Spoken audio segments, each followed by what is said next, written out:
So I am recording this on Easter weekend.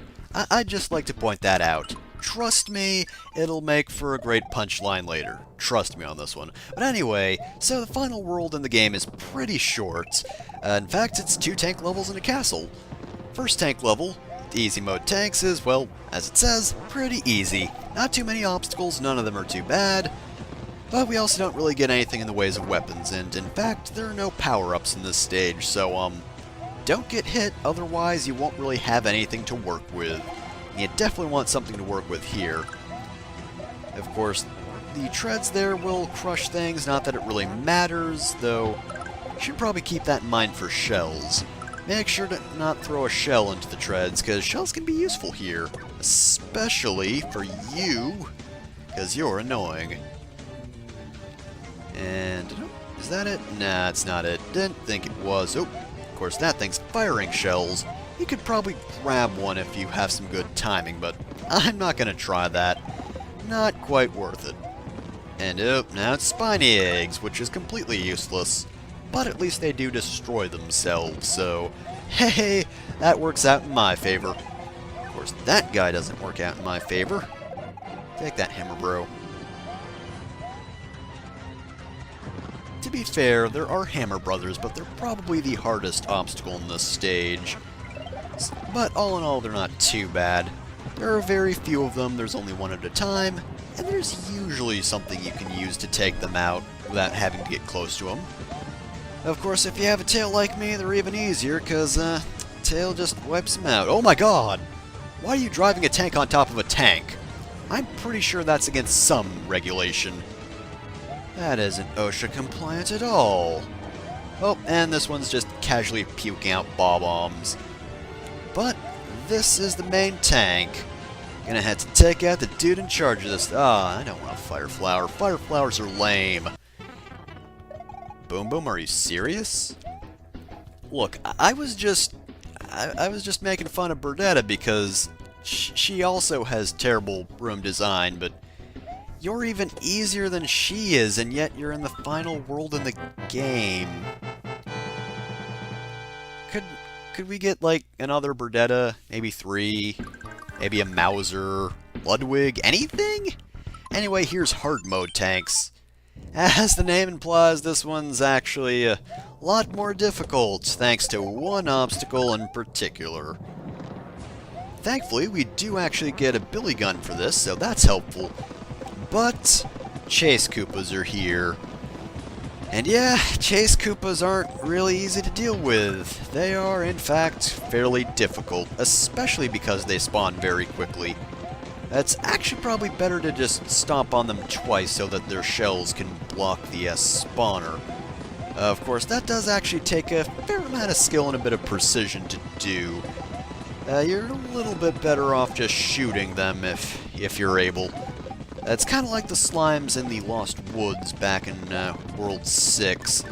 Just make sure to crowd control. Just stand one end of the screen, and just stand there, jump, take as many as you can out, and then just charge through when there aren't that many left. And hopefully that helps you survive. Unfortunately, I lost my leaf. Oddly enough, not to one of them. But yeah, you pretty much need a leaf or a cannon or... actually, an ice flower probably wouldn't get you through that gate of guys, because those guys are stacked up quite high, and if you lose your cannon, you're kind of screwed.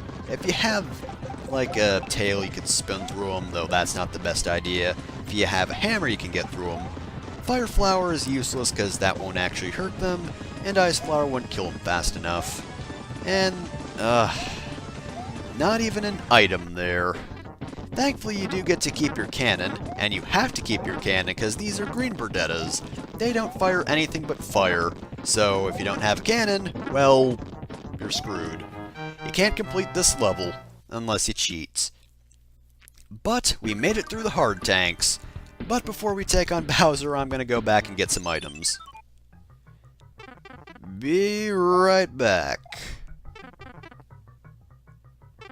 See? I was right back, and I got a Tanuki suit now, so we're ready to take on Bowser, the King of Koopas. But this stage isn't just a boss fight. This is a standard level. So this one's pretty similar to Super Mario Bros. 3, except there's one fairly large difference. Well, first off, these statues don't shoot lasers. Second off, keys. We have to have keys in order to progress through the level. Take note, I said keys, plural. But we want to take this to the right, and the key is pretty helpful because we can kill enemies with it. I don't think there are too many thwomps though, so nothing we couldn't really... Oh wait, no, there's a thwomp here. Guess I was wrong, there are thwomps. You definitely want to kill them with a key. It just makes things much easier. Also, double jump makes everything easier, because those blocks fall, and you don't want that, because you'll probably fall into lava. Probably definitely fall into lava, really. And, yeah, the game doesn't tell you this, but there are actually 2 keys, and we definitely need to go get the other one. There is actually a bit of a section before the locked door that we could get to without a key, and if you get there, I think it's possible to get back to get the key, but it's certainly very difficult to do that.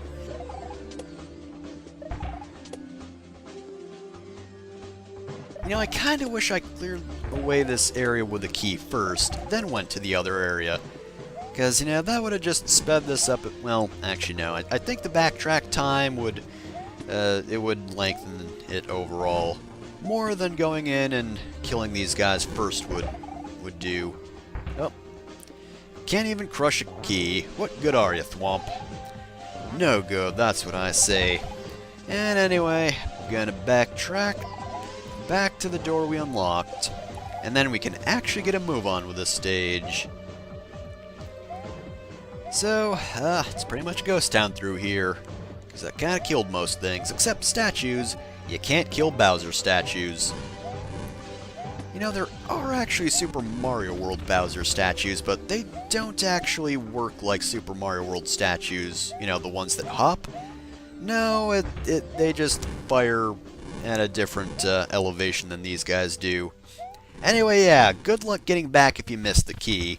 Thankfully you do get a checkpoint, which there wasn't actually a checkpoint in the original Invasion 2.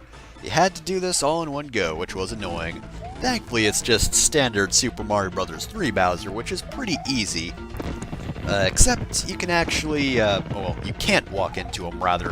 Because if I remember correctly, in the original Super Mario Bros. 3, touching Bowser didn't actually do anything. You could just go right through him. It was only his fire that hurt you. And his jumping, I think.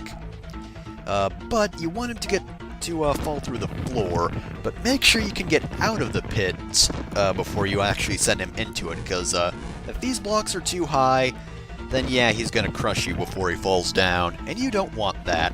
Well, maybe you do. I don't know. Oh! Well, that was brilliant. Honestly, Super Mario Bros. 3 isn't that bad, though. Or Super Mario Bros. 3 Bowser, rather. As long as you have a good angle to avoid his fire, and as long as you make sure to make a good path for yourself so that you can get out of the area before Bowser runs through it, it should be fine. You should be A-okay, and... Oh, no, he's gonna shoot fire first. Now it's over. Or is it? There's actually one more section which is slightly different. Instead of crushy blocks, yeah, we have these blocks instead. Okay, there he goes. So, this is actually pretty tricky, because you need to be at the right place at the right time, otherwise you'll fall into the pit yourself. But now, it's actually over. So, we've stopped Bowser from doing something, and we have a lucky amount of coins/lives. And with that, the Invasion 2 is over. Overall, it's pretty good. It does its job and shows off a lot of the features, though admittedly, I can't tell exactly what was new at the time, but overall it's pretty solid. Some of the later stages don't exactly feel rushed, but they're a bit weaker than some of the beginning game stages. I'd say the middle game is probably the best, though. Some of the later stages are good. Like, I did like some of the Wet Water World, or Wet Water Zone, or whatever stages. Some of those were fun.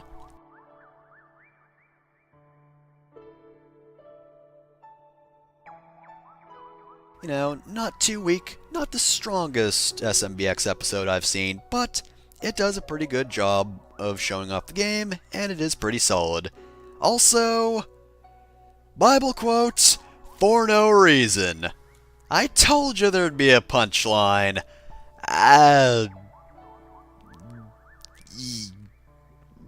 Mario lore is obviously based entirely off the Bible. Mario is a very biblical figure, as we all know.